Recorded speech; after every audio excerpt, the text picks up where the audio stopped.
Hi there, welcome to Espace Tricot Podcast number 9. I'm Melissa. No.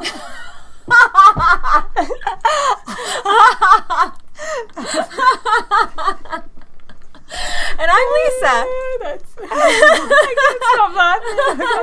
I'm Melissa. I'm Lisa, and we have a special guest with us today, Françoise, who is our exceptional store manager, and she's come to share some of herself and her knitting and with us. So We're a little tired. Exactly. We'll get to that later on. Yeah. So, yes, yay, Françoise. It's great that you could be with us. So we're going to talk with Françoise, and then I guess we'll cover some admin stuff, some knit-along stuff, and then we'll talk a little bit about what's going on with us. Life has been really busy, and we'll talk about new products and product highlights, our Fosleys. Yes, I know. Melissa's always like, you have to say faux. I'm like, I just can't, I can't do it. Finished object. Faux, whips, our whips. Our summer samples. Okay, and for those of you who don't know what whips are, they're works in progress, which Melissa had to explain to me. Everybody knows. Yeah, I know.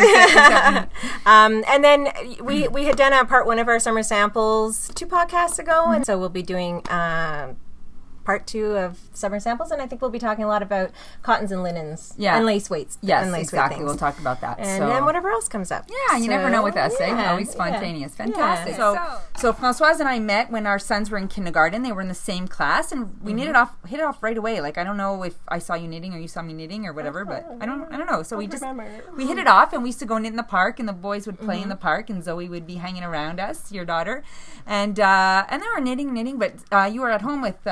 Yeah, I was taking care of my younger one still. Yeah. Full time. So I was just like, I can't wait till Zoe starts school because we got some big plans. So we had to wait a couple of years later, and then here we are. So that's a little bit how we got to know Françoise. Well, Françoise started working for us sort of part-time. I started giving classes. Oh, yeah, that's right. Before, And then working some shifts, and I think she started like right in there, but not as our manager. No, but not as our manager. Yeah, but we wanted to wait until Zoe was really in kindergarten, fully in school, right? Before you were wanting to commit to that. Yeah. So I mean, I sort of like a kind of introduction how we met, but maybe before that, like. What we everyone who has been on our show so far, including us, we talk about how we got started in knitting. So why don't you let us know? Oh yeah, we did talk. I was like, did we ever talk about how we came to knitting? So. Yeah, I guess we did first. Yeah. Right. So I learned to knit. Maybe I learned from my grandma or my mom first, but I definitely learned to knit in school. So in Switzerland, when I went to school there, it was really like we had. All the girls had knitting, crochet, sewing classes from like I think it was 1st grade to 6th grade. So it was we definitely learned everything around all that. So I learned that, and I always continued to knit. Like I remember knitting as a teenager. Really, you didn't do that thing like most of us did, where you learned as a kid and then stopped? No, I stopped later in my young adult. I didn't knit that much. But I always knit just a little bit, and then I really started again when I got pregnant. And I've continued since then, like in a more intense way, or like more regular, or And I mean, I've not just knit, I've crocheted, I needle felt, I like to do all kinds of like Françoise is like the go-to person, like when we did remember all the feria projects, so the kids were like knitting things for the school fair, and I'd be like, Françoise like, I don't know what to do with this object, and she'd take it in, like in French we say patenter, so she would just like kind of create something out of nothing. So she was always my go-to person. Here I own a knitting store, and I'm like, okay, yes, I'm a knitter, but Françoise really, she can figure things out and piece things together. So you did a lot of that, right, for the kids at school? I continue to do a lot of that at school, Even in the store when there's like the ball winder's not working or the Swift, I'm like, Françoise, you gotta go fix it out. So so that's sort of how you came to knitting. And then do you feel since you've been working in the store that you're knitting more, or you're kind of at the same pace? No, I'm definitely knitting more. I'm knitting well, also because I knit for the store samples. I get to knit things that I maybe would not have knit for myself, but it's so much fun to do that and to use the different yarns, to do techniques that maybe I wouldn't have chosen to do. But I definitely knit a lot more than I did before. Yeah. And then when did your mom knit as well, or? My mom knew how to knit. She knit us some sweaters as kids, things like that. I remember, but I think not as much as I do. Right. No. And then so I sort of talked about how I was waiting for you to, be, because I kept saying to Melissa to be available. She's available. She's great. She's great. We just gotta wait. We gotta wait. Yeah. So sort of that's how we were. But how was it for you? Like, how did you decide that was something you wanted to do? Yeah, because that's not your original background. No. Right? Oh yeah. No. So what's your original background? No, it's more in social work. Like I have a background as a psychologist in Switzerland, but it's not recognized here. So I used to do like social work type works here, and I see her fiddling with the thing. Yes, I am. And I moved the computer. Social work you were talking about. Yeah. So my background was in social work. So really, when my daughter went back to school, I didn't want to work full time. I didn't want to work in something that was going to really like emotionally be invested in. And ask for so much. So I've always enjoyed doing stuff manually and things. So I found that a nice way to go back to working. And it's true, like so many of us, Melissa, like we have families, we have kids, we kind of want to be there. Yeah, when they're still young, exactly. And if you can figure out a way to do it, it's great. And we figured that, and that's definitely like something that I still continue, even with more responsibility now, that I still continue to enjoy. Is that if they have a day off, I can take a day off, organize someone else. Like it's not it's not a 9-to-5 job. Where you can't change a shift or take that's not time flexible. off. Yeah, exactly. There's flexibility built in. Okay, so this is another funny question because we wanted to know what's it like to work at Espace Tricot. So we're putting her on the spot here, and Carte Blanche, how you feel about working here? As bosses? Yeah. Perfect. Oh yes, of course. Yeah. So let us know what it's like to work in a yarn shop, to be the manager of a yarn shop. Well, I mean, it's been a learning curve for me, for sure, at the beginning, because there's so many little details to remember. Yeah. And that's the hard part. Yeah. Like, it's like, there's little questions, like on Tuesday mornings I come in, so we're closed on Mondays. I come in on Tuesday morning, and if Lisa didn't spend several hours on Monday looking at all the emails, there's a million email queries to answer. Yeah, so there's all the emails to answer, to look at, have they been answered, follow up on, things like that, all the little details informing people, we're short on this yarn, this things, we need to order this. So inventory, sort of keeping your eye on what's happening. Plus with then inventory. Obviously dealing with the customers being here, creating something that's welcoming, you know, and that's not always... And it's not always easy. There's days that are harder than others for us, but maybe also for some customers. So Yeah, it's interesting because you go back and forth from the working with customers, helping them choose yarn for their projects, helping them troubleshoot problems in their projects, and then dealing with web orders and computers and administrative. So there's all that. Yeah, and we don't have you might have said that before, but we don't have an office that's closed up. Yeah. So when we're on the computer, we're there. So it's also... to do the work without giving the impression that we're ignoring the customers in the store. So those are the difficult things to balance. But at the same time, it's so much fun. Like coming in here, having all these colors, all these textures, all these things around. I mean, it's such a beautiful environment to work in. So okay, so that's kind of good. Like a little general overview of what it's like to work in the store. And so you're going to tell us what you're wearing? It's so beautiful. Yeah, I knit that. Was it last year or the year before? I think it was the year before. Yeah. It's called the Emilia Poncho, and it was made out of the Rowan pure linen, which has been discontinued since. But I really enjoyed knitting it. It's fun. And I love pattern. What's the name of the pattern again? Poncho Emilia. Okay. Emilia Poncho. Okay. I think it actually is Poncho Emilia. Poncho Emilia. I looked it up. And it's like it's really an easy knit. The pattern has been edited since then too. So I think it's there might have been a mistake at the time in the chart or something.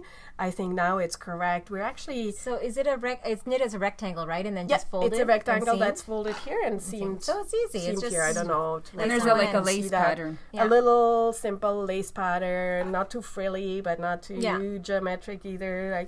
And I definitely wear it a lot in the Yeah, summertime over t-shirts, little The neck ones. falls really nicely as well. Yeah, Like I know that I shortened it a little bit. I knit a few less stitches. If I were to redo it, I might make it longer. Although it's a good length because it gives your it frees your arms up without getting. I'm small, so that's why I decided to do that. I think the other one would have really gone like 2.5. Yeah. And then Françoise, did you want to talk about this so year? we are actually knitting it up for the store right now in the new Espace Tricot linen here in the sport weight one. And I think it will have a very, very nice drape as well. This is just a gauge here. Really so I'm looking for it. I might knit myself another one. In this one. Yeah. That's what we find out. It has a really nice. We'll be talking a little bit more about this linen because it's one that we've just brought in for the store under the Espace Tricot umbrella or banner, I guess we would say. Sounds so official. I know. Well, it is. It's we sourced it and we've beautiful linen. It's a beautiful linen from Lithuania, and we've got partial shipments of the 2 weights that we've ordered, but we don't have all their colors yet, so we will be speaking to that a little bit more in the future, probably maybe the next podcast. Yeah. So that's what are you knitting for? Or no, you also just finished another project too, you right? Brought a sample in today? I'm not knitting, or I'm not very far in any of my other knitting because I've been knitting the gemstone cardigan. Isn't it beautiful? Oh, hold it up a little higher, Lise. Well, it's a good picture. Yeah. Mm-hmm. So this is one of the ones that we decided to knit when the Brooklyn Tweed Loft came in, and I think we showed it on one of our podcasts. I'm not even on screen there. I think we showed it in podcast 5 or so, 4 or 5, and so we had chosen that one, which I think is beautiful. Why don't you tell us about the pattern and the knitting of it? Because I mean it's fingering weight yarn, so I found that it took me quite a while to finish. I have to say. But it's an interesting construction. So you start at the top here with the collar, knit that to the side, and then you pick up stitches, and you really just work on the raglan. Back raglan? Well, no, the front and back raglan and the back, and then independently. And then afterwards, when you've done that, when you're ready to separate the sleeves, is when you put the sleeves on hold and you pick up the stitches along the sides that you've created here. Yeah. Use the stitches in the back. And pick up the stitches here. And then from there on, it really just kind of goes around like that and grows. And that's how you get the high-low. Exactly. It's really interesting to do a pattern that has a different construction. That's the exact same construction as that Flaum cardigan. Remember the one in the Amirisu magazine? Yeah. That has that high-low as well, but it turned out beautifully. Now, Françoise, you had made a comment about the yarn, how it's softened. Yeah, I mean, the loft, while you work on it, it's look at the cables. Yeah. It's a little... It's not really on the rougher side. I mean, it's not it's a non-treated yarn. It's rested. It's more it's resting woolly, in that way. I mean, I love that. I have to say. But it blooms so much when you block it, when you wash it. Like this is the kind of yarn where you want to wet block it. Yeah. You don't want to just steam block it when it's done. Okay. The only thing I have to say around it is that the sleeves are very, very long. Like for me, this is a size medium, so it's a bit bigger than what I would have made for myself. But even on a person that's a bit taller, the sleeves are a little long. So even if you roll them, if you roll them, it's okay. Catherine tried it on, so Catherine would be like a medium, and when I rolled it on her, it was a perfect fit. Rolled. Okay. She likes it longer, so on Catherine it came like mid-thumb, maybe. Yeah. And then rolling it was normal. Yeah. And I also actually needed one more skein than what the pattern asked for. And you were on gauge. I was on gauge, so I didn't quite understand what happened. And that was the medium. So, be warned, you'll have to order another skein. So you just finished that. Yeah, I just finished that, and then I'm just working on little things. So so hopefully I can take that. I'll probably take it back with me and photograph it, or maybe photograph it on our new store mannequin. Oh yeah, so that'll go up on our Ravelry page soon. So I guess that's the end of our little interview. Yeah. Don't go. But now it's just you and I, Melissa. But I mean, Françoise is really the heartbeat of our store. You know, if she was not doing all the things she was doing, this podcast would not exist because Françoise does all the things that just it's so difficult for us to do, you know? Well, they're very time consuming. It's a lot of customer just support, service and like management and support, and store support, and then helping our consultants and our staff as well. Yeah, guiding them and being on top of the samples that they're knitting as well. And then every Thursday the three of us have our meeting. We have our meeting, and we have an action registry where we go over and we say, okay, what did we do? What has to be done? And then if Françoise needs to communicate stuff to staff, even though Melissa and I are always in touch with our staff, like we do a little bit of a more formal thing where you communicate with them. So just her holding that whole piece for us, it's been a godsend. It's been a godsend. So I keep telling her this. Don't leave. Don't have any more kids. Definitely not. That's done. Yeah. And we're all kind of the same age. Though you're a little bit younger than us, but just a couple of years. So we're all kind of on the same wavelength as well. I'm surprised you didn't say, and Melissa's older than you. There we go. I'm trying to give you a break now, Liz. That's it. Great. Well, thanks so much, Françoise, for joining us. And we'll definitely have you on again. Okay. You've been a great guest. Great. Yay, Good. Okay. Hey there, we're back. So Françoise was... How come you look so far away? Do I? Should I get closer? Yeah. You want me to get cozy? A little closer. Okay, cozy madame. We haven't seen nice each other to be for a able while. to do it together again. Exactly. God, I really hate doing that split screen. So do I. It's so much easier when we're together. We are. Yeah. The team is back together. So Françoise was here. It was great. And she went on her merry way because it is a Friday night. So she went home to her husband and kids. And here we are in our shop. Yes. It's hard. We don't often get time alone in our shop. Never anymore. No, really. we actually had to. Stephanie had a knitting group tonight, and we had to ask her if she could cancel it because every night there's something happening. And Sunday morning, booked. Yeah. So it's rare that Melissa and I get a chance. I know, to be and here. that's actually part of the reason that we have to record this at night because it's always booked our store, which is good. It's a great thing that we're so busy. But then another funny thing is here I am. So last time we had the lights, but we didn't plug them in. So I went out and bought 2 extension cords. So we set them up, but we set them up on one extension cord. I go to move a light, the light falls down, the light bulb breaks. It's done for us. So now we have one light. One light. I think we look a bit weird. I know. I feel like we're in an interrogation room. Yeah. So it's just. It is what it is. It is what it is. I hate that expression, but it is what it is. But it is. But it's really funny because I don't know, things are going on with us. We're dropping things. Oh yeah, and you dropped your coffee. I spilled an entire mug of coffee this morning at my sister's house. Not even at my sister's house. It was like her rug, her bed, everything. It was bad. I felt terrible. That was how the day started. Yeah, that's your day. My day started. Well, I had a sleepover at the gym of my son's school. So they did an activity yesterday, which is in Quebec here, we have a thing called the 5 à 7, which is, I guess, loosely translated, you would say happy hour. Yeah. But, so it's a thing in Quebec. 5 to 7. Yeah, 5 to 7, Yeah. So my son goes to an alternative school, and he goes to the same school as Françoise's son. And so we're always doing 5 à 7, or sometimes it's a 6 à 8, which would be a 6 to 8, because we do it a little bit later. So last night, my son's class had their 5 à 7, and followed by a coucher à l'école, which means a sleepover at school. So a lot of classes do that as well. So, of course, I was there sleeping over.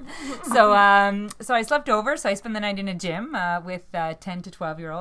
And then this morning I worked for the school fair that they're having, so I had to count money and lotto tickets. Oh my God, I was like, okay, how much money did they just give me? How many tickets? And I'm like, oh, this is like, when things totally are starting. Sleep deprived. Yes, exactly. and you sort of don't. We're messing up emails. Oh yeah. Oh, that's it. I sent a response that I was supposed to send to Melissa to a customer, and she had no clue what I was talking about. So yeah, but we're both doing things like that. When you're just a little too busy, and then you start losing the thread. Yeah, exactly. Like in French, we say perdre le fil, dropping the thread. Losing the thread. Exactly. So, so that's a little bit about where we're at right now.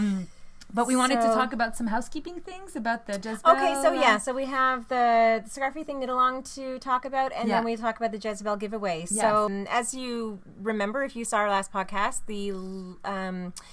we recently brought in Jezebel B's beautiful products, her bags, her interchangeable needle rolls, organizers, notions, pouches. And so we had a giveaway on our last podcast. And the winner, it was an Instagram, we ran it as an Instagram giveaway.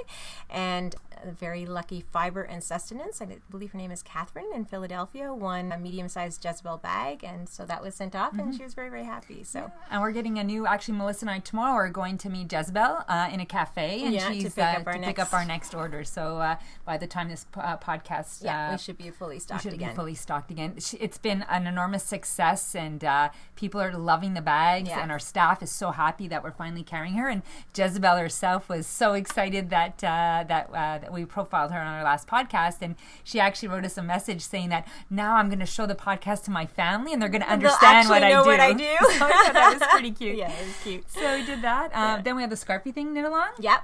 So you want to talk about that one? Yeah, so we're going to have another giveaway. So we ask you to post your pictures on our finished thread in Ravelry by May 22nd. And then we'll, again, through a random number generator, we'll pick a winner for that giveaway.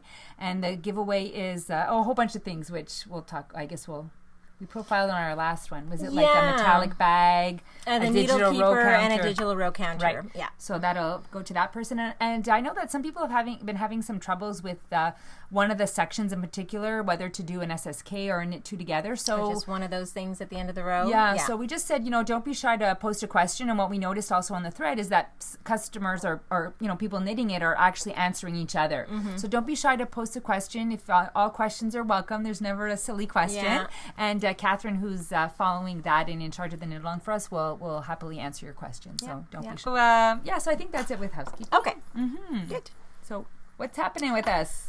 Why are you in town, Melissa? I'm in town. Well, I'm in town because I like to come up as often as I can to be in the store. And Lisa's been so busy, you haven't been able to make it down to New York lately. So we did the split screen podcast the last time, and I personally just really don't love that format. I just find that our communication is a little, there's a delay over the Skype. And anyway, so recording a couple of podcasts was what we want to try and get done this weekend. Also, we need to upgrade our computer system in the store. So that's a very nerve-wracking thing because we have exactly one day to do it. We're closed on Mondays. And we need to upgrade all the computers. We need to upgrade the point of sale system, which speaks to our web store, and that all needs to be working seamlessly by 10:30 on Tuesday morning, right? So, and if it doesn't happen, we actually don't know what we're going to do. Right. So we're just hoping that it'll all work out. Like everything seems to work out. Sometimes with us, we get like, oh my God, things aren't going to work out. And you know what? They always work out, Melissa, in the end. So that's Monday, and that's like the full day on Monday. And then you and I are going to try and do you want to talk a little bit about our little idea for recording but not podcasting? Yeah, because our podcasts are long, and it's kind of like a show. When I talk to people who don't really know about YouTube podcasting, I say it's like a knitting show, and they say, "Oh, are you showing people techniques?" We're like, "No, we're talking about knitting and what we're knitting." People want to watch that? Yeah, I know, they're kind of surprised. So I'm like, "Yeah, there's it's a thing out there." So, but then we had this idea that sometimes we just want to profile something and weren't sure how it would fit into the podcast. So we would do like a shorter segment, and we would focus on a certain topic or product, right? So what were sort of our ideas that we talked about? Well, we talked about just doing, we have a huge range of interchangeable needle sets in the store, and people are always asking us, what tell us about them. Why would I choose this one over that one? What's better about them? What are the pros and cons of each individual set? And we do carry quite a few, right? So we thought we would just do a dedicated segment. A segment. A segment. Well, it's so funny because then I'm like, oh, what are we going to call it? And we're thinking of it. And then Melissa says, clin d'oeil. And I'm like, oh my God, you're so inspired. So a clin d'oeil is French word for a little wink. So it's like a little wink on a kind of... on a particular topic. A little focus on a little focus. So that's what we're going to call them. Les clins d'oeil or les capsules clin d'oeil. We're not exactly sure of the wording, but there's going to be clin d'oeil. Yeah. Like a little wink at something. Yeah. And then my mother keeps telling me that we need to do a little tutorial episode on how to wear shawls, how to wear knitted shawls, how to tie them, how to wear them, what are the different ways that you can, Right. Yeah, like because we don't really wear our shawls in a traditional shawl way, right? Yeah, it's more true. Scarves and so she says, we should really do that. So that'll probably be one and for my mom. And then we talked about, how to steam block, how to wet block. Yeah. How to a lot of questions about especially linen. Yes. Especially for the summer samples. And then people asked us about like how to sew in ends when they're working with linens and cottons. So there's like a lot of great questions and things that require us maybe to show and spend little dedicated time on that. So so I think I think once we get started with it, the ideas will just keep coming, right? And then we'll be like, oh, we've got to do that, or it could just be, particular samples that we have. So we have what? Probably over 300 samples, I think. Yeah, and so we have a lot of blankets. So we thought, let's just do a dedicated clin d'oeil on blankets. Yes. You know, that kind of thing. Right. So there's lots of possibilities. So that's another reason you're here today, so we can kind of brainstorm that format and see how that's going to work out. So we're doing that. And also, what else are we doing? Well, I think that's it for the. We might have to have some wine or some champagne or something together. Actually, you know what? We have a couple bottles of champagne in our. We almost cracked it open before this because we felt like we needed it. After all our broken lights and it's like maybe what we need to do is sit down, take a deep breath, and drink some prosecco. So anyway, where was I going with that? You're thinking about prosecco. Yeah, exactly. I'm like, maybe after this podcast we'll do a little drink. Also another thing is, we have a lot of Francophone customers. So it's funny because last time I said something about Francophone, and Sean says to me, my husband, he's like, Francophone, that's like a Quebec thing. That's a Canadian thing. Not people outside won't understand what that means. And I'm like, really? He's like, yes. I'm like, okay, well, I'm not sure if I believe him or not, but I guess people can let us know. Interesting. So basically, we have a term in Canada that if your mother tongue is English, you're an Anglophone. If your mother tongue is French, you're a Francophone. And if your mother tongue is anything other than the two official Canadian language, you're an allophone. Mm-hmm. So we use those terms. So just wanted to clarify that in case people weren't familiar with those. And, we have customers who come in and say, oh, it'd be so nice if you, spoke in French a little bit and on the podcast. And it's... that's one of the biggest challenges for us here in having Quebec. A business in Quebec. We are a store, and we should, really we should do everything that we do in both languages. Yeah. It's just so unfortunately I don't speak French. Right.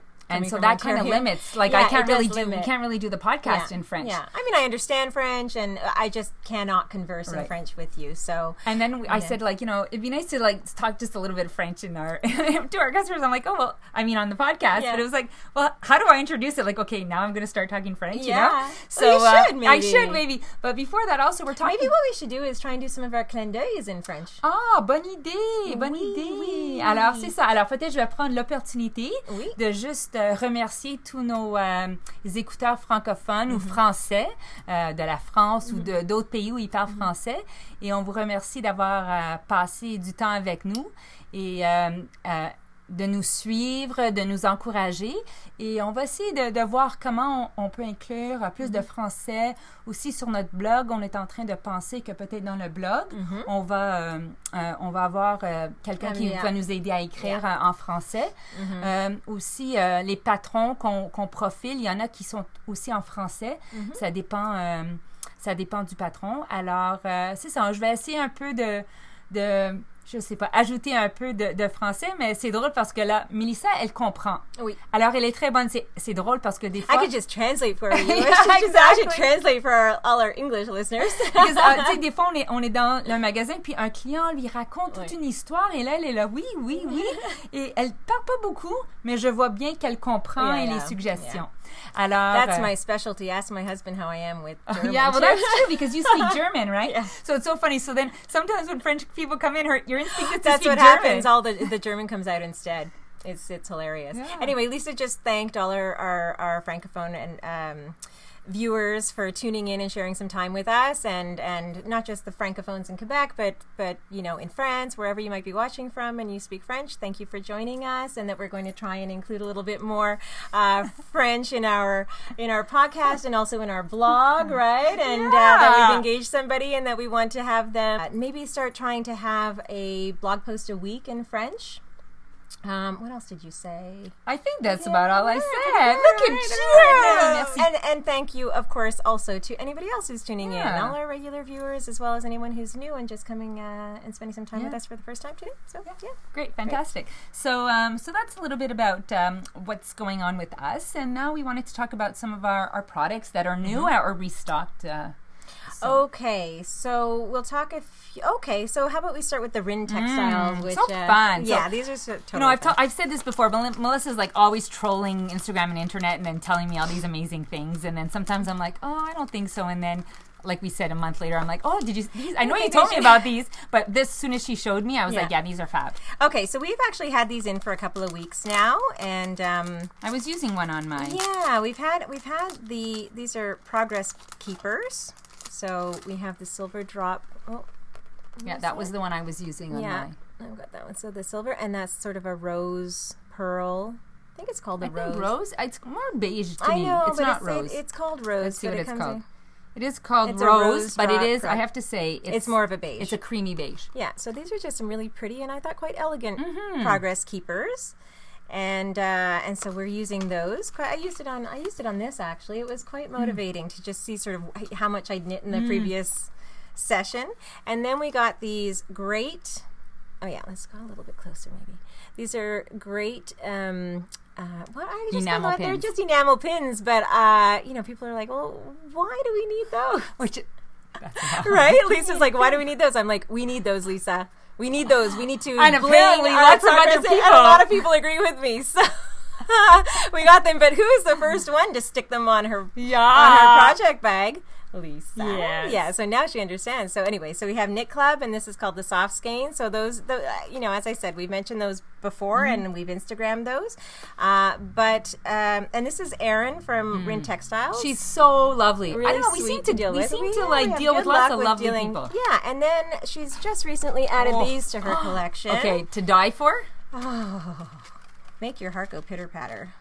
These beautiful stitch markers. And there's two sizes, and Yeah. it's nice because the ones with the little drop, the little ball, can sort of mark the beginning of your round. Yes, exactly. So they're all the same. Then you have a few that are just a little bit different with the drop, so that you can use that to mark, as Lisa said, the beginning of a round, or use those as when you're counting rows. Okay, so another thing that was restocked this week. This week, I think okay. so. Which is perfect for these, actually, Melissa. Yeah, if you want to throw them in there. Although I feel like those call for a slightly more sophisticated, Yeah, like a little felt or leather or little something, leather pouch you know. or something. But Anyway, we have to say that these will are these be just in, the most Melissa? practical, super. Yes, those are being packaged. These will be in By the time the they'll be in podcast? by the Okay, time perfect. the podcast airs. Okay. Yeah. So we have these in about 6 different colors. We've talked about these on the podcast before. These are called the Jumbo Snap and Go cases. I do, but so better. what it is just like a little case to hold all your stitch markers, all your little stitch stoppers, your needle, And it's anything. transparent, It's which is great. transparent. It has a lot of different sized And compartments. yeah, this is a compartment So you as can well. have your darning needles. You can fit in your small pair of scissors in there, and cable needles, whatever you need to, and then you just snap it all closed. Yeah, because like you see in pharmacies, they sell little pill cases, but they don't have that extra flap that's Right. larger. So Yeah. that's what makes this one really great for us. Yeah, for so knitting. those little ones are great for literally just for your stitch markers Essentials. and stuff, Yeah. right? Well, Yeah. stitch markers, darning needle, small folding it actually fit scissors. those? Yeah, it can Oh, fit yeah, your okay. darning needle as well. Oh, actually, speaking of scissors, do you want to talk about those? So this is a product we've carried for a while. You're like, what is that for those of you? They are folding scissors. Like, how genius is this? Now, we travel a lot. Do you think we would ever bring them with us? No. Now, we've never been on a plane with them, but I'm going to. My next trip, I'm going to bring them. Well, you should bring them Because home look at and you see guys. You see that? That's a plane on there. They Yes. are TSA compliant. Because there's a rule for travel that the blade has to be under, I don't know if it's 2 inches or an inch and a half, something. I think it might be 2 3 inches? inches or 2 and anyway, I don't know. under a certain length. You could just go on the internet and find that information. That you can bring scissors, like who knew? So these are great, and these would fit into the jumbo cases. Yeah. And we just think they're so practical because I've traveled and I'm always like, okay, I don't ever bring scissors, but inevitably I always need to cut something, So sometimes I'm taking like the knife from the food tray. I'm just to going, do that. Yeah, but if you can't do that with linen, right? No, you can't at all. So it's even pretty cotton. difficult. So these are great. They're by Fiskars, and they're just the little travel scissors. So Yep, those so we have are those like in stock. a new coup de cœur. So Yeah. I just decided to start using them, and I do, as we talk about all the time, knitting at school. And the kids, of course, they think this is like totally cute. Though they still like my little gold scissors, but they totally find this cute. And I just I wanted to take this little opportunity also to talk about knitting, and before we do that, knitting and flying. Like what? Because a lot of people ask us about that. Yeah, a lot of people ask us whether or not they can bring their knitting needles on planes, and I always say I've never had any trouble. I literally have taken, since I took up knitting, I have taken my knitting and knitting needles, even my Addies, even my super lace pointy tipped ones. Yes, yeah, and I can attest to that. They've never been taken away. I've always said, as I'm checking in, are my knitting needles fine? And my sort of thing is that if they tell me at that point that I can, then I still have time to put them in my suitcase. Mm-hmm. I've never been told no, though. Yeah, and it's interesting because some people have been told no. Exactly. So I hate to tell anyone definitively. But However, if you go to, for Canada, you go to the Canada Border Service Agency, it says what's permitted. Knitting needles are permitted. Now, we've only ever taken circular, but we've taken metal and we've taken bamboo. We have traveled. I've been to Rwanda in Africa. I've been to Belgium. I've been to France. I've been to all over the States. Yeah, You've we been go out to of the States, Germany, Yeah, it's never a problem. Romania. I've been down south to Dominican Republic. I have never ever had a problem. However, we've had a couple of customers who've had a problem never leaving Canada but coming back. What do you mean? When they're getting on the plane and like in France, France France or England or Dominican Republic. Really? Yeah, so I've had 2 customers say that their needles were confiscated. But leaving, I haven't heard of anything. So it's kind of touch and go. Yeah, it's sort of at their own discretion. So you never can say, but I'm allowed to bring these. Right. It's just like, well, if they decide that you're not allowed to bring them, you're not allowed to bring them. What I've done actually from here is I always print out what it says on the Canada Border Service Agency. I print it and I have it in case they ask me. I show them. Now we have a customer actually who just told me this week that she asked the ticket agent, and the ticket agent said no. And I said, but it has nothing to do with the ticket agent. They don't know. It's the security. Yeah.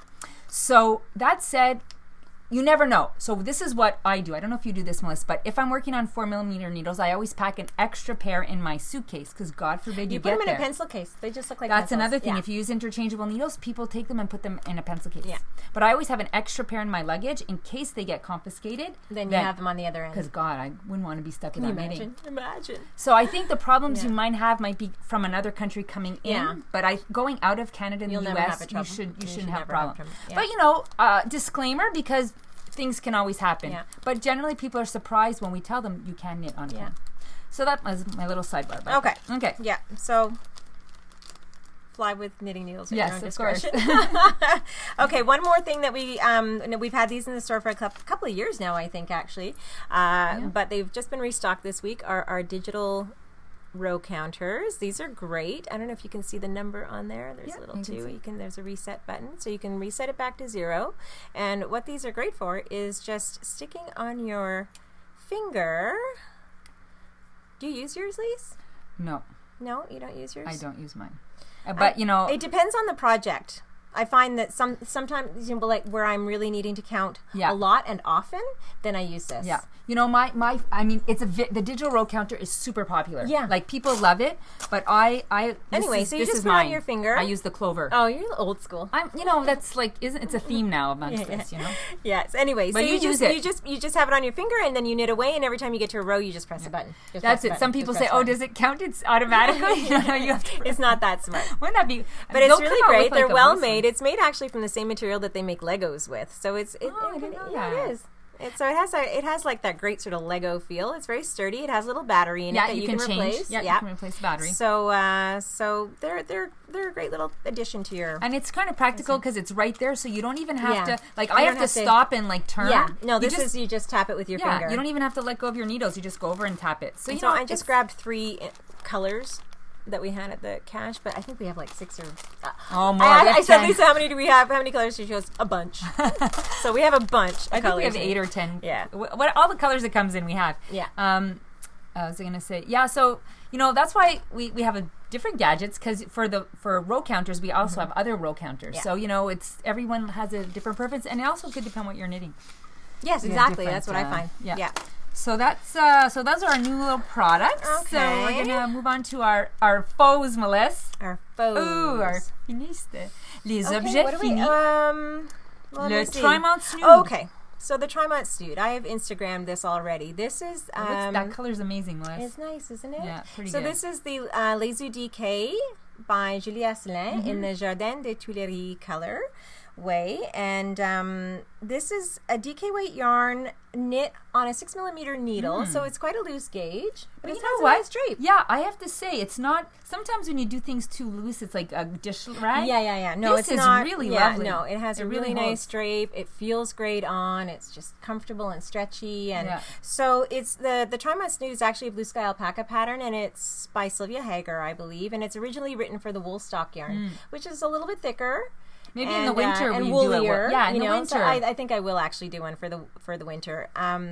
But because this is a thinner yarn that I use, I did have to rejig the pattern a little bit. I did some math, and I included all of my modifications on the Ravelry page for this. Great. So really, I also made the seed stitch section a little bit bigger. It was a little accidental, actually, but I was happy I did in the end.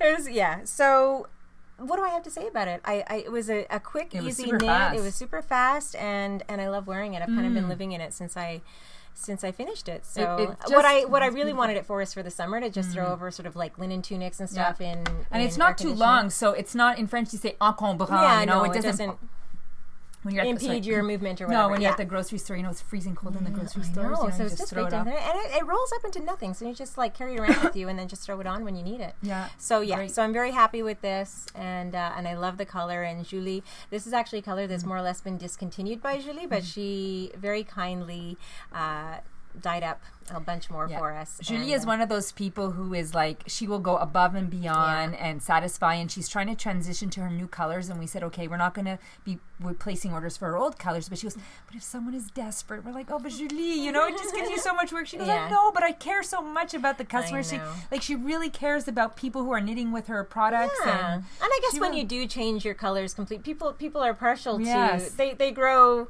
fond of colorways, right? Especially since we've just kind of discovered this as our new fun color, new favorite color. That happens to us all the time. We'll do a pattern in something because we just love the color, and then 2 months later they discontinue the color. They continue the yarn, the yarn or the color, and we don't. They're like, you should consult us before because we know. We're the knitting oracles. I don't think so. In our own minds. Yeah, exactly. So that's a great project. Yeah, okay. So and then do you have... No, you go ahead because you know where I'm at here, Melissa. Okay, so, why don't you talk about this one? No, that we are... Oh, you want me to do that one now? Yeah. Okay. She's just tired of talking. Yeah, well... She knows me. So this was... Take turns. This is knit... this is called the Blue Sand. This is a hard one to show because it's very long. It's called the Blue Sand Cardigan by La Maison Rilili. We've been looking at this one for a while. Yes. We did it with the Americana, Artfil Americana, which is a DK weight yarn. And Sasha, our lovely Sasha, who's on maternity leave, who knits like a lightning bolt. She is so fast. She knit this one and another sample for us at the same time. It's crazy. And then brought them both in today. Yes. So it was perfect timing. What we love about, there's this beautiful texture at the bottom. Mm-hmm. This is one of those super cozy cardigans that you wear in the fall, you wear in the spring. It's a little bit too cold to be just in a t-shirt or a blouse. You just throw this sweater on and it's great. And we're pretty proud of ourselves. The texture is repeated here. Oh yeah, I forgot about that. For our color choices? Yeah, we're pretty proud of ourselves. The color choice turned out great. It turned out really nice. I love this little detail. If you see this detail, you actually use your contrast color down the edge of the sweater here too, which I think is great. And I think in the pocket, if I'm not. Oh my God, I didn't see that, Melissa. Oh my God, that's totally cute. Isn't that good? See, these are these are the details you like, right? So I actually plan on casting this onto you. Well, I would love to, but you just want this one. I'm just going to take the store sample because I'm in Montreal. But we really love this yellow pop because not a lot of people can wear yellow. Yeah, I can't, unfortunately. But just having a bit of yellow is fine. And even just doing these colors and then choosing your contrast color that works for you. Yes, exactly. It doesn't have to be a yellow. It could be, so it's like two neutrals and then your contrast pop. Okay, so it's called the Blue Sand Cardigan by Maison Rilili. And we really like Maison Rilili patterns. Yeah. And I want to knit all of them, but I just haven't gotten around to it. I know. So that was a great sample. So Sasha also just finished. So we have two samples right now. We've talked about this one. This is the Cullum. This is in the Quince & Co. Sparrow, and it's part of the Linen Noir collection. You want to hold that one up, please? And so this is the medium size. And I think when Sasha knit it for us, she did a beautiful job. I did notice, though, that the neck was a little bit bigger than how it's pictured on the pattern, so I'm not sure if that's just something that you want to pay attention to, although it looks beautiful on. It just goes shoulder to shoulder. So. Anyway, it's a beautiful, beautiful summer tee, and as I said, it's part of the Linen Noir collection. And who designed this one, Lise? I have it here. It's Layla... Is that Layla? Yeah, no, wait a minute. I can't believe we're saying this. It's right here. It's by Isabel Kramer. Oh, it is by Isabel Kramer. Yeah, exactly. Because Isabel is this incredibly prolific pattern writer, isn't she? So she's always releasing new patterns. So the lace is just across the front yoke. the lace work, and then again at the bottom. And then you'll see that again in the Deschain pattern that I just finished. You have like a nice detail on the bottom. And in fact, that pattern is also just on the front. And what's really nice is, Melissa and I we like a little bit of lace, but not too much lace. And what Françoise, when she was talking about her Emilia poncho, she said, it wasn't too geometric and it wasn't too flowery. And this is how I feel about these designs as well. It's just the right amount. Yeah, just the right amount of lace. So tasteful. Okay. Again, I've also Instagrammed this. This is the Deschain cardigan sweater by Layla Rab, I think is how you say her last name. I wish I knew for sure. Anyway, I knit the second size of this. And this difference between the first and second size is that, of course, you cast on a few more stitches for the main panel, or for the main rectangles of the front and the back, and they're knit separately. But then you just do an extra a repeat of the lace pattern down. So I think there's 4 repeats on the smallest size, and then there's an extra one on the... Yeah, because it is quite roomy, right? It's one of these... Oh, yes. It's meant to be very... I mean, it's just a great... But you want to pull the other sleeve out there, Elise? You'll see. It's just a great big rectangle, right?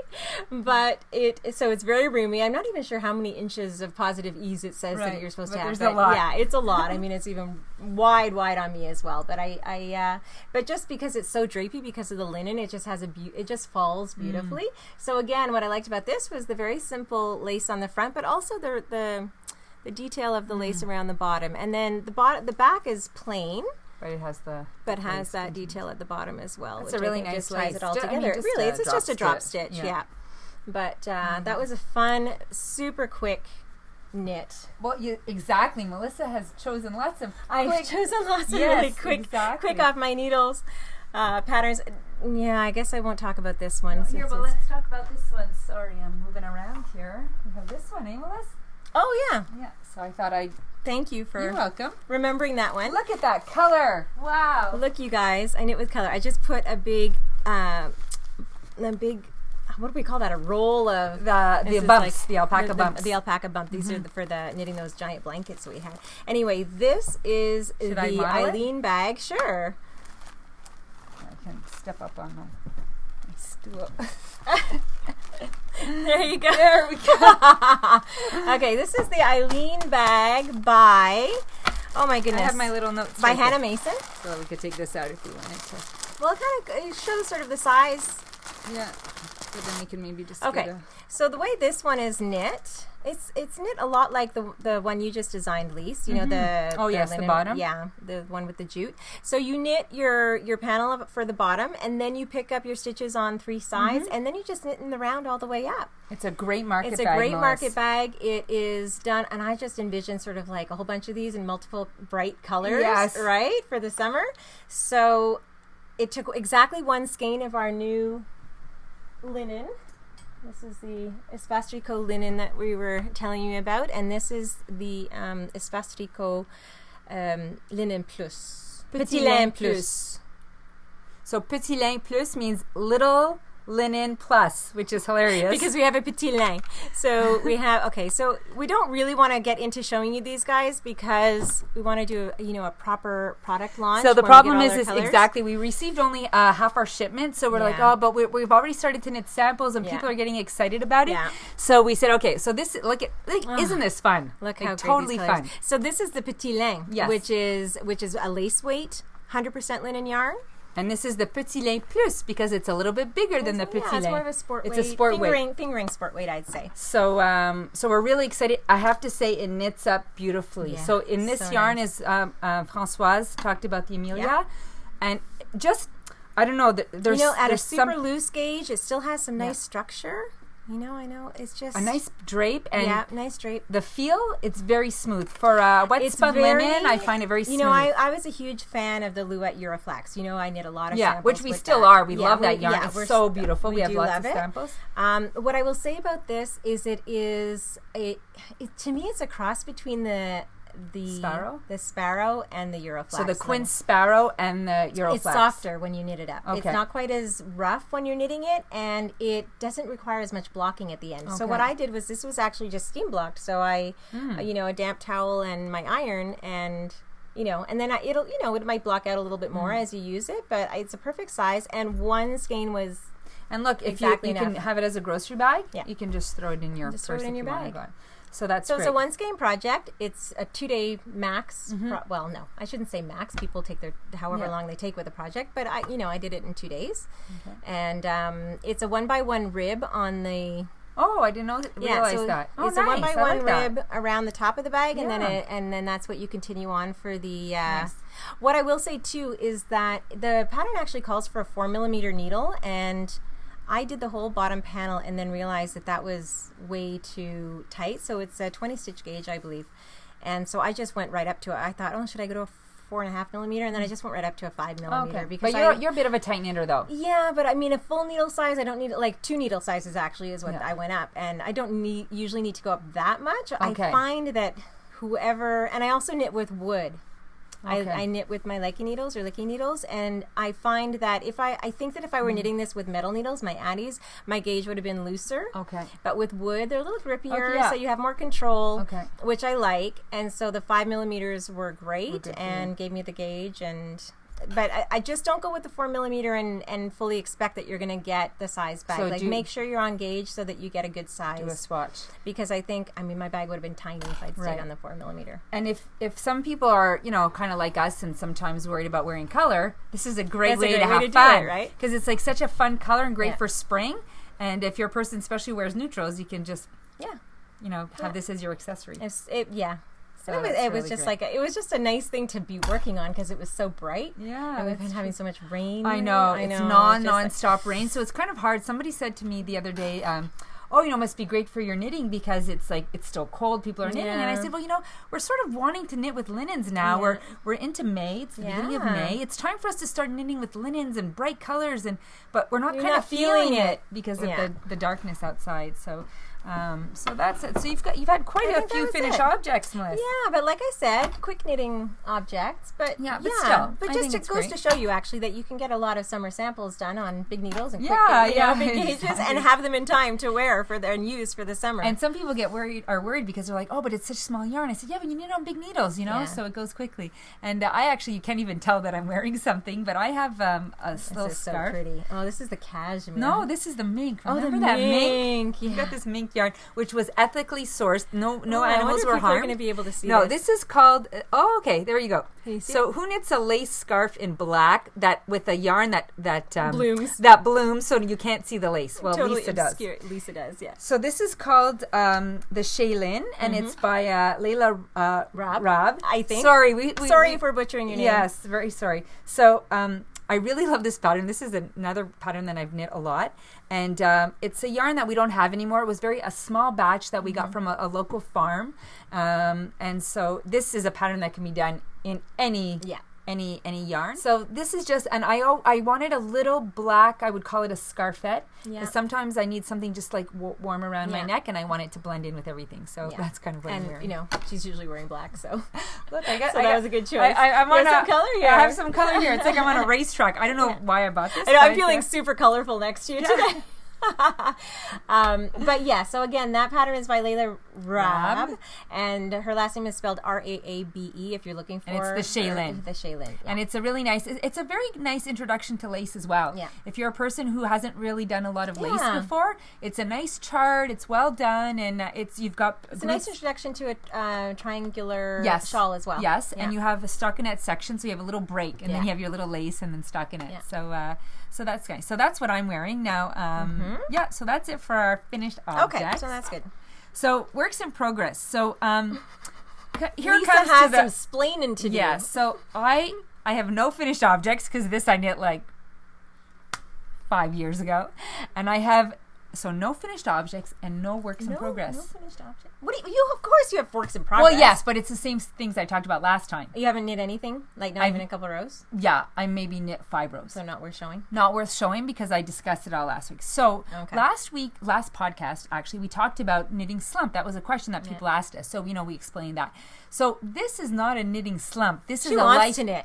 I want to knit. It's a life overload. Yeah, and that also too busy. That also happens in life. You go through periods, and I don't think it's happened to me before for this long. Yeah, but I'm very over involved in my son's school. My son, as I mentioned all the time, goes to an alternative school, and it's a school where parents are involved. Like your son goes to a co-op. But you know what happens? Yes, parents are supposed to be involved, but then it's usually the same parents who are involved over and over again. And then because I'm there, and then it's just like, oh, you're here, so can you do this or can you do that? Or so in French we say like bouge-trou, you know. I say, well, if you're really desperate, that's your I'm there. mistake. And then Melissa's like, well, that's your mistake because they know that they can count on you. So it's they like, don't look too hard, you know, for other people. So I've kind of got myself in over my head. And interestingly enough, usually now is sort of a bit of a slower time in the store. Yeah. But this year it hasn't been because of our podcasting and our social media. Busy. It's been super busy. And it's interesting because you're under a lot of stress. And this is the time, or at least for me, I think for you too, where you desperately want to knit just to try and to cope with the stress, and then you can't. You can't because there's just too many. I come home late at night and I do all the things I need to do and answer all my emails because I'm on the school. The big thing is there's a big school fair. It's their one fundraiser every year, and so I'm on the committee. I'm sort of one of the people in charge of the big the committee. So I have all those responsibilities to do, and it's a huge fair. And then on the side, every class has to make objects, which is really fun. So all the kids in every class make things. So of course, what do you think our class is making? We're knitting hats. So, the kids are 10 to 12 years old. It's amazing. They've knit so many hats under Lisa's like the midwife. Yeah. The hat midwife. She's birthing. She's helping all these hats come into the world. And if you go to our Instagram page, you'll see. Yeah, there's a picture of the hats. There's a picture of all the hats that they've been working on. And actually, I should use this opportunity as a shout out to Estelle Yarns, Chris Peacock from Estelle Yarns, one of our great suppliers of Cascade Yarns and Estelle Yarns. He donated Cascade Lana Grande to us, and we knit 30 hats. So the kids and they didn't leave any waste. So I'm gonna bring some other pictures. Yeah, maybe we should do a clin d'oeil about that. Yeah, about kids knitting and things like that, because I have tons of projects, and like I'm sure a lot of you would think that it'd be so amazing to do knitting with your kids, but you don't, or in school, and you don't know how to approach it. So we have lots of things we can do about that. So my son and another girl, Alice, they took all the leftover bits and they did this multicolored hat where they just used all the leftovers. Good. So all the kids are making things for the fair, so I have to follow them through on all of that. So it's been quite busy, and it's interesting because a lot of the teachers knit, and I do knitting with the teachers on Monday afternoon, and so they got the idea that each teacher was going to do a square, and they were going to put it together. They're going to make it all into a blanket? Yeah, and they're going to make a blanket. So I actually had in my stash yarn that I had bought to make a blanket at Ariadne, like all different colors. It was I had 4 different colors. Oh, okay. And I was going to make this chevron blanket, which I never did. So it's been in my stash now for 7 years. Oh my god! So I gave it to them. To use it, yeah. I gave it to them. It's really beautiful alpaca yarn. Okay. And so I gave them the yarn, and Melanie, who was in charge of the project, she was so excited. And some of the teachers had never knit before. Yeah. So you're teaching them how to knit. Yeah. So you're birthing a blanket. Midwifing a blanket. So they did this, and Melanie just showed it, like she sewed it all together. Oh, is it all done? It's really nice. So I'm gonna bring it. I'm gonna Instagram some photos, and it's amazing how great it looks. Okay. It's not. It doesn't look like sometimes patchwork can tricky, especially if everyone's at different knitting levels. Yes. So Melanie, did they just do stockinette or no? They could do whatever pattern they wanted. Just to be like a particular size? Yes, it had to be a particular size. And of course, some are a bit smaller, some are a bit bigger. But the way she finished it, and she really had an idea of like the color and the placement. And then one teacher came with a square that was a random yarn. And the teacher was like, no, this is the yarn you gave me. And Melanie is like, no, that is not the yarn I gave you. And she's like, no, you gave it to me. She's like, okay. So she says, well, she worked so hard on the square. I couldn't say, So did she incorporate it? So what she did was she put it in the corner, and she embroidered the name of the project. Oh, nice. So it's like it looks like it's meant to be. And it was actually in the same color tone, so it was good. So so all that to say, I've been very, very busy with that, and then also sourcing our computers and all that stuff has been a lot of work. So what happens is I get home at night and I'm like finish all my emails and it's very late, and I'm like, just the thought of like picking up the knitting, I just can't do it. Yeah. So and it's hard to say it's okay. But you have to. You have to say it's okay. You have to. It's like it's too much. It's too much. And if it just adds stress to say, oh, I have to knit, then there's no joy in that. There's no point in that. And I think the weather too. It's sort of like it's not like it's not joyful weather. Well, I think too. Maybe you're feeling pressure because we are doing these podcasts now, right? And so you're feeling like I have to have something to show. I have to send. But I think people. First of all, we have so much to show just because we have stuff. We have people knitting for us. The podcast will be 2 hours, Melissa. Exactly. So I think that, we should just let ourselves off that hook. Because, it's funny. We say it all the time. Yeah.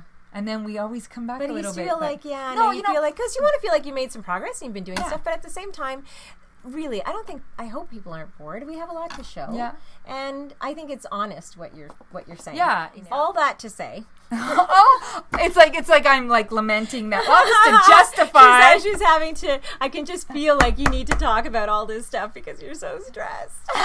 To justify why I have no anything. Yeah, anything. And you don't need to justify it, obviously. No, so. it is, and it's funny because even though it's like I'm talking about it, but really inside of me, I don't feel like it is what it is. Like I don't feel that. Well, anyway, I've said to Lisa she needs to take a week off. I know. I said to Sean, I'm going to go book myself in a hotel. Yeah. Just by myself. Yeah. Like, can we come visit you? I'm like, maybe, I don't know, maybe we can go out for dinner, but then I'm going home alone, or maybe not. So yeah, well, because I just had a great week off. Well, a couple weeks ago now. It feels like it might as well have been a lifetime ago because that whole sort of zen feel you have after your holiday like burns off in about 3 seconds after re-entry, right? But I have to say it did me wonders having that week off to go on a cruise with my fabulous mother and just having nobody to worry about but myself. Yeah. And so I think you need to do that. Yeah, I think so too. And I just wanted to share it because there's a lot of people, just like people feel like, if I'm in a slump, is that okay? You have to feel like when you have too much going on in your life that you need to say, okay, time to put the brakes on something. So that's it for our finished objects. I have one work in progress that I've been working on for a couple of months. No, I don't know. Really been that long? No, maybe a month. Maybe a month. Really, and I talked about it in the last podcast that I'm having a sleeve issue, and so I think I was just seduced by the quick knitting of the other ones. And honestly, this is a super quick knitting one too. I don't even know what my problem is. Anyway, I just have the sleeves on my Lizzie cardigan, which I love and I really want to wear. So this one is almost finished. I just have to do my sleeves and then on the plane, really by the next podcast. Yes, it'll be done. It'll be done. So so there we go. So I think it's time to move into part 2 of our podcast, which is part 2 of our summer samples. Yeah. Hi there, we're back and ready to start part 2 of our summer samples. I think at the beginning of the episode in our introduction, I think we mentioned that we were going to be talking about linen samples, cotton samples, hemp samples, and also lace weight samples. But I think this episode is running a little bit long, so Lisa and I just had a little powwow. We've decided to maybe hive off the the lace weight samples and put them in their own sort of, maybe that'll be one of our first 10 days. So we'll do that separately so that because we have quite a few samples to get through still, right? Right. So we're going to start off with some cottons. Okay. And, in our store, we actually on our podcast, we've talked about shawls and sweaters that we've knit, but we also do a lot of baby samples and also a lot of blankets. Yeah. So, and then cotton is a great opportunity for summer to showcase some children's samples. So we have one yarn. It's called, I have the little barcode here.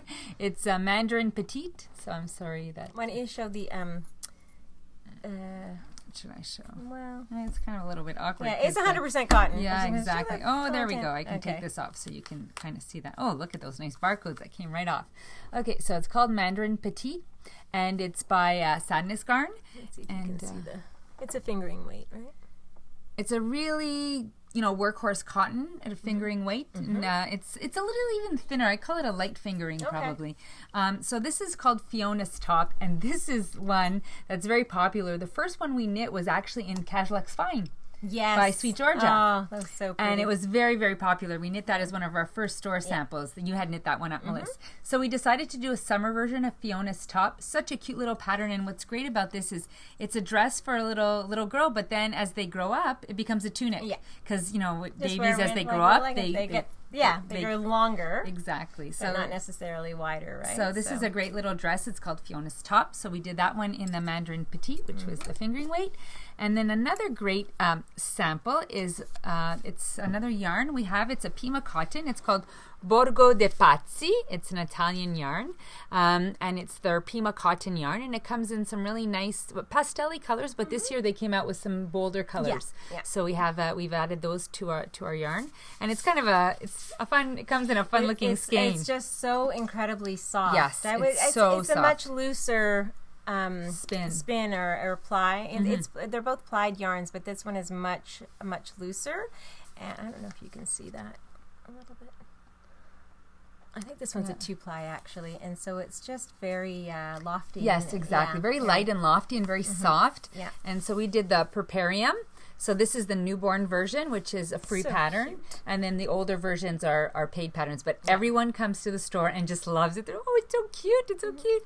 And then we also have a baby hat that's not part of this pattern, but it's called the top. I don't have the tag, but it's the top knot. Yeah, baby hat. So it's on our Ravelry page, but it'll also be in our show notes. enough in the skein to do. Oh yeah, let's see what it says on our lovely tags. So look at that. It doesn't say anything, but it'll definitely be in our show notes. So that's a really cute little baby set, baby set. Newborn baby set. Right, and then you could get some booties to go with it, like Sarchi's booties or something like that. So that we did in the Borgo de Pazzi. And so we're going up in weight. So we started with a fingering and then sort of like a light DK, I would say. That, yeah. And then we're going to move into the butterfly mercerized cotton, the Super 10.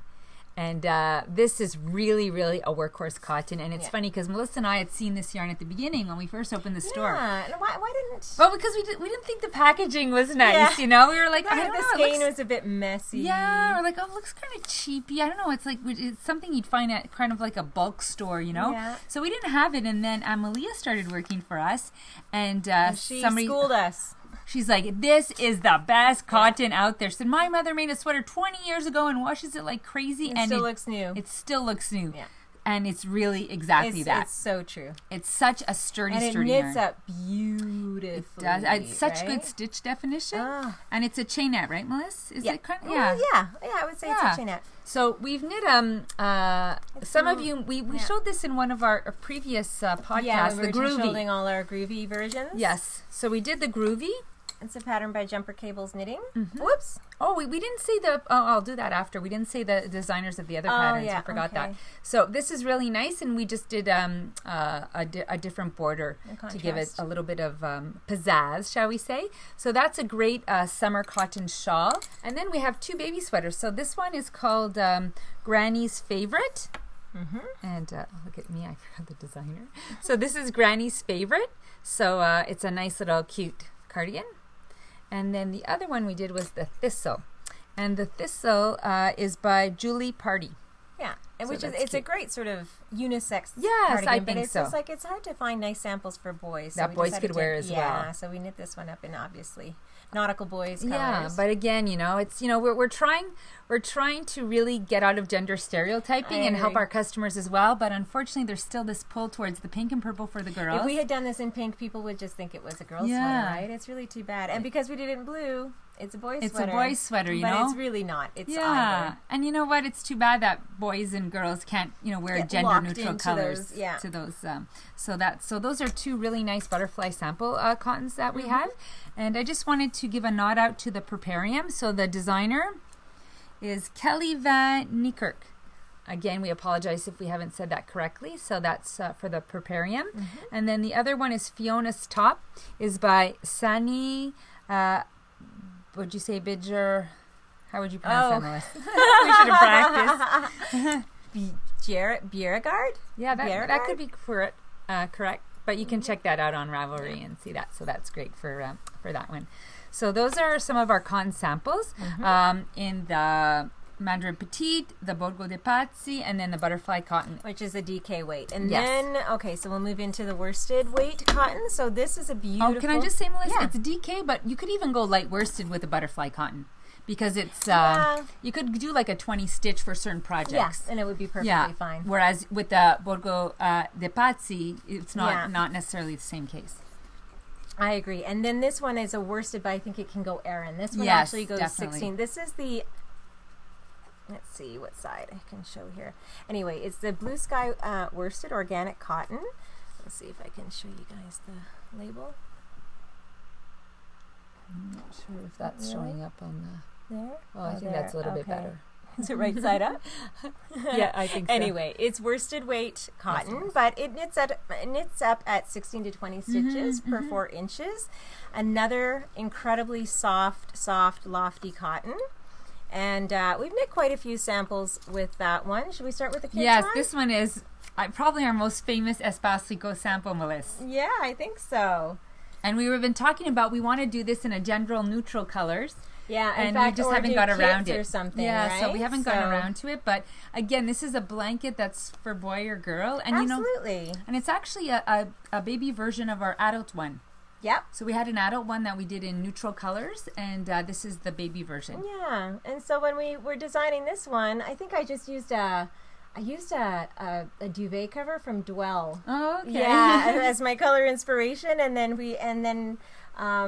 think I just picked the 5 colors, and we wanted something really punchy and poppy and modern, and so this one ended up well. I think our did you say that our large one was all in neutral colors? Yes. And of course it's almost identical except that the repeat is longer. Yes, ours obviously wider. Exactly, and ours the stripes are wider. What we did was wider. I think we called it chevron color block because we just did blocks of color. Whereas this Melissa decided to do the striping. So I think it's just universally appealing, right? It is. It's boys, it's girls, Chevron cotton, seems to have light, and it's not too big. So that was another thing that's very interesting with baby blankets is a lot of older people think that blankets have to be quite big, but we don't put blankets in cribs anymore. No. So it's really more for strollers, for car seats. And if there's too much of a blanket on a little baby, it's a bit overwhelming. So it's good to have blankets of different sizes. So this is a little stroller. Yeah, I would say it's a stroller size blanket. Anyway, it's a nice one. We have so many colors. It's a beautiful collection of colors that this yarn comes in. So people just really have fun deciding on their own. Yeah. So we've done the blanket, and then we did a couple of these. Wanted a couple of grown-up samples because the cotton is so soft. And we just thought... I actually did this one for Gianluca's teacher who was pregnant. Did you? And she was always hot. So as a Christmas gift, I knit up the Sweet November in black. Because that was her style. Okay. And it was really... this one is by... let me see. I have the designer. Sweet November by Carol Pierre. Yeah. So I knit this one... several years ago now, right? Yes, this was the first one. And what I like about this one is it's actually a great sort of summer shawl. It's nice and warm, but it actually makes a great sort of sarong on the beach if you're just, you want to cover up your tie and then just tie it at your waist. Yeah. So because it's cotton, it's just, dries quickly. Yeah. And if people are allergic to wool also and they want a scarf for the winter, it works well. Or if someone's pregnant and always having hot flashes or someone in menopause, that one could work as well. And so we decided to do more of a springier version in a lighter color. So, as we said before, once we find a pattern we like, we do it a lot. This one, I don't know if you can tell, but this one is slightly sort of variegated. So the yarn actually comes. I don't know if you can see. Yeah, Blue Sky has a couple of variegated colorways as well. This one kind of just has some blue and some some green. Light green. It's mint green, but it has some sort of there's a bit of chartreuse in there, right? Yeah, it's subtle. It's very subtle, so that's really nice. So those are our cottons, and that's as thick as we go for our cottons. We go up to the Aran, the worsted or Aran, as we like to say. Great. So then we're going to talk about our Shibui Reed, which we sort of alluded to. We talked about it in the last podcast. We said that we had gotten it in as a new product. And we had talked about. Did I pull? We pulled the identical colors. So Lisa pulled some, and I went up and pulled 3 colors, and we picked more or less the same colors, right? So yes, again, this is we talked about this in the last podcast. It is 100% linen. It is the new version of the Shibui linen. And it's been reformulated somehow or processed slightly differently, so it's much softer. However, it is perfectly interchangeable with with the previous Shibui linen, and it's called Reed. And so we've knit several samples with the Shibui linen. And I should have got a prettier hanger, right? This is the Isabel Kramer's On the Beach. And so you'll see it's very sheer. Yeah, so let's see if I can show. So you can see my hand in there. So it's really, you're going to wear a tank top underneath this. You're going to use it as a cover up. It's just light and airy, and it's like the perfect layering top. And lots of people have knit this in many different formulations, in stripes, in color blocks. And solid. Yeah. And what confounds us about this sample is it took me 3 skeins. Right. I have the gauge, and I used half the yardage that the pattern calls for. So I'm not really sure why. We've waited to confirm that it indeed was just 3 skeins. I know. Shibui Reed seems to just It just seems to go. I'm trying to... it's the medium size. Yeah, it's the medium size. However, I would still... I would still get what the pattern recommends and return whatever. Return whatever you don't use. You've got 3 months to return. So let me put it up here. Behind us. So that's a really fun sample. Okay, this is another one by Antonia Shankland, and it was originally designed for the Shibui linen, and it's called the L1. And again, the colors are basically the same, right? So this pattern is perfectly... Right, if I have ivory, I have this. So this is the apple, the sidewalk. Is it ash or sidewalk? I think it's sidewalk. Oh yeah, there's some sidewalk in there. You're right. Anyway, it's just... And then it has a slightly different green right at the end, right? Oh, yes. Field. We seem to love that. Field, apple. Look at that. Just our white, colors. Exactly. And it is that gray, right? Is that sidewalk? That's ash. This is ash. That's ash? Or maybe it is. No, maybe. I think you're right. I think it's... Does sidewalk still exist? Yeah. Oh, well, we won't spend time looking at that. All of that will be in our project details. And it's exactly the same as... how Antonia Shankland designed it, so there were no deviations. So if you'll find her pattern, then you'll see it. And again, just beautifully sheer this linen. Just it's that idea of wanting something. That's what I'm feeling now. You know, I want something to cover me. I'm not ready to go exposed, but I can't wear heavy knits right now because of the temperature change. Yeah. Okay, and then this last one. Sorry if we seem like we're rushing a little bit, but. I just wanted to make sure we cover everything. All of them. Exactly. This one, it looks a little bit odd, but it's so cool. This is a pattern by Sean Price White, and it's called the Tayo Linie Top. She originally knit it and designed it with the Tayo lace weight yarn from Noro. But I decided to strand the linen with Shibui silk cloud because you know me and my halo. You can see it. So this is sort of, I would say, a transitional piece that you can layer over, and also, even an evening in the summer, it's a beautiful piece to wear. I think I made it a little bit longer. You'll see when you go and look at the pattern, it's quite cropped, but I did extra repeats, and all my mods are in our project detail page. Anyway, I did 6 repeats and then ended with another 10 rows at the bottom. It's interesting. We had a customer who said, I find so many of the patterns that I like, they're short and they're a bit too short for me, but you can't be shy to just lengthen it, Just buy some more yarn and make it whatever length you like. So yeah, this is just an example of how nice it is and easy and fun to experiment with the Shibui yarns and to pair. Well, Shibui's all about that, right? They're all about the mix. The mixing and the blending. So that was a fun way to try that. So this has been a popular sample as well. Oh, Melissa, I just realized, do we have a sample of the hemp? Yeah. So this is the All Hemp 6 Luxe. So there's the All Hemp 6 and the All Hemp 6 Luxe. This is a yarn it's spun in Italy, actually. But it's such the difference between the Luxe and the regular. It's so much more smoother. It's been washed It's been washed and softened, pre-softened. So that's the difference between those two. So this one is much softer. Easier to work. Yes. Yeah. So this was a sample this was one of we talked about when we first opened the store. We brought all our own personal samples in. So this is a sample that I knit for myself. It's called the Cool Hemp Ponchette, and it is designed by Lana Hames, who's the owner of Lana Knits. And there are 2 sizes, and I decided I knit the smaller one, and I have to say it fits a lot of people because the hemp stretches quite a bit. So when you finish and you sew it together, you think, oh my God, it's never going to fit me.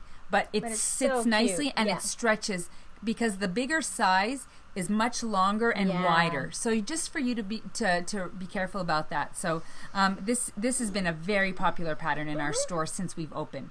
It's really, really a nice. Yeah, so I don't think we actually really carried the hemp last year. We did. Last year. We kind of phased it out, and then this year we were revisiting yarns that we were going to order for the summer, and we just both loved that one so much, and we have so many store samples knit with it that we thought, oh no, we have to bring it back again this year. And also because the Petit Lin Plus that we're bringing in is, we thought it was maybe a tad bit thinner than Euroflex for what we were doing. Yeah. And we thought sometimes you want something hefty. A little bit drapier, a little bit heftier. And the hemp is like... It is a heavier yarn. It's heavy, so we've done a lot of bags in it as well because it gives you that structure and that weight. So we decided that it was worth bringing back in. And it was nice to reconnect with Lana as well because she's wonderful supplier, so it was nice to contact her, and she was excited that we were going to order it again this year. And this is a bag I did before we opened the store as well. This was in the hemp regular, the 6 regular, but it's this, you could do it in the luxe I remember as well. when you were working this. Remember how sore you're... Oh, yeah, because this is double-stranded. Yes.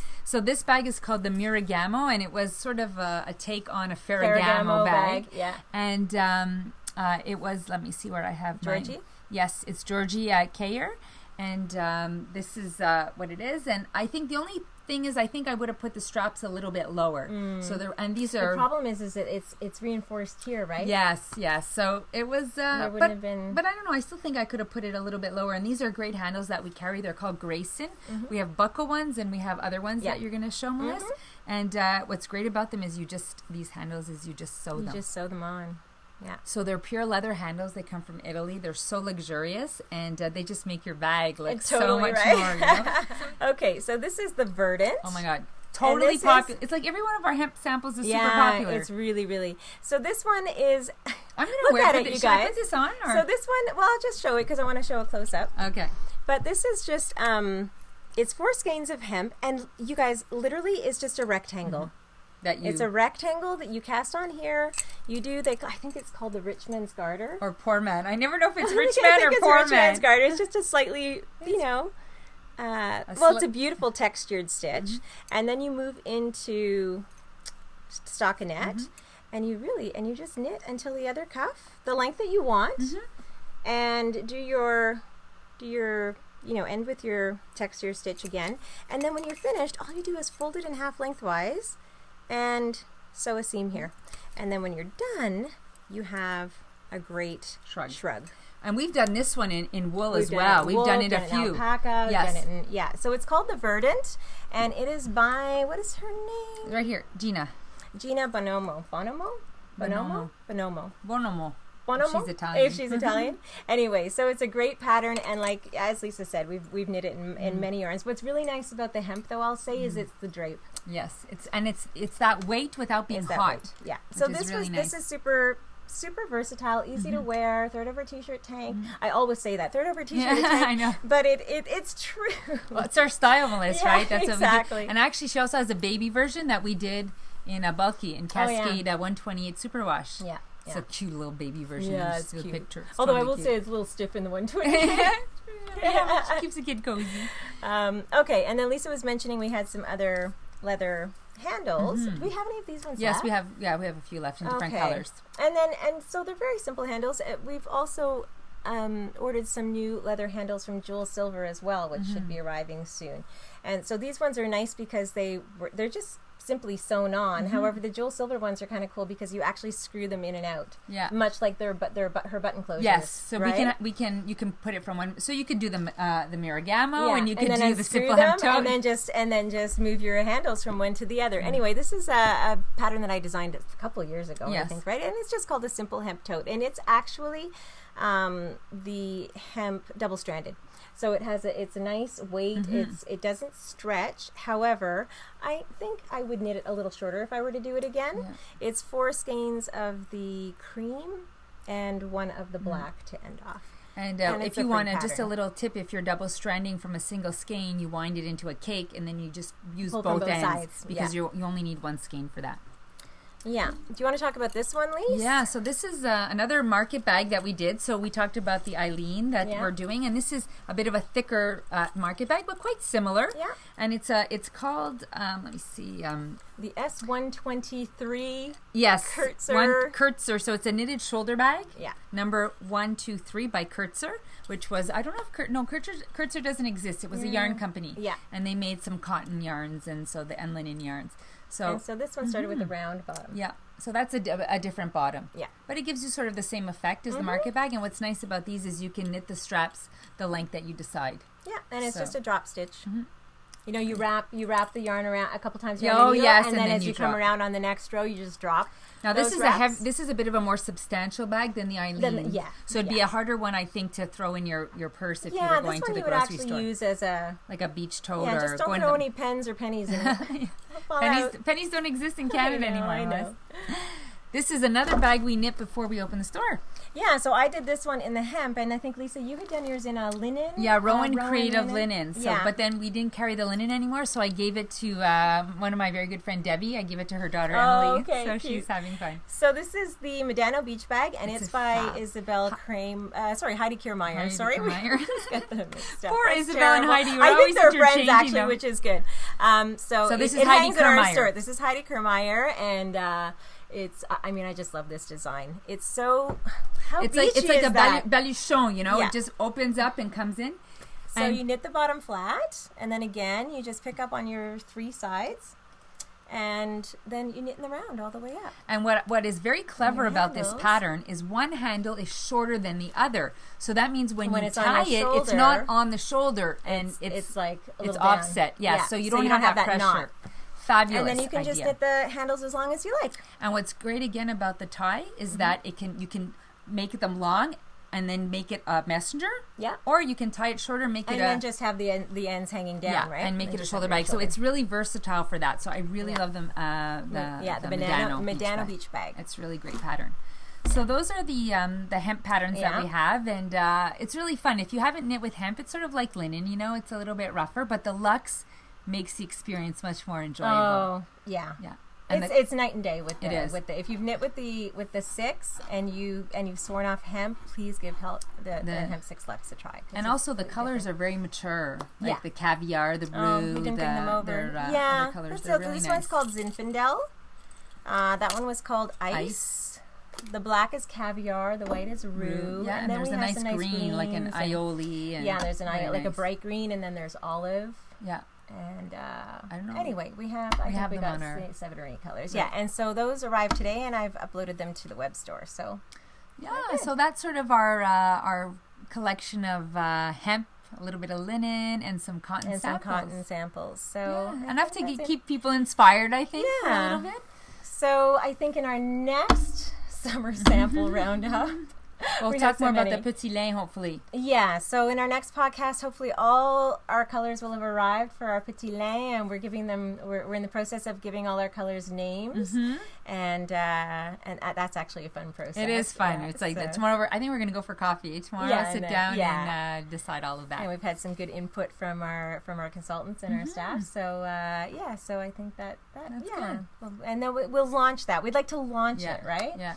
And then we'll also try and do a focus on lace weight knitting. So that's it. So thanks so much for tuning in. Thank you so much for tuning in. Much appreciated. And we always forget to ask people to subscribe. So don't be shy to subscribe. Don't be shy to subscribe. Don't be shy. I'm going to try this thing where I'm going to put like a subscribe button right on the screen that you can just works. click and see if it'll work. And what's good about subscribing is you get an automatic notice when a new podcast I think you have to click actually on the little bell to get an automatic notice, but you will get an email with a summary of all the things that you subscribe to. So then it's kind of you don't have to what are the girls doing? Have they launched one yet?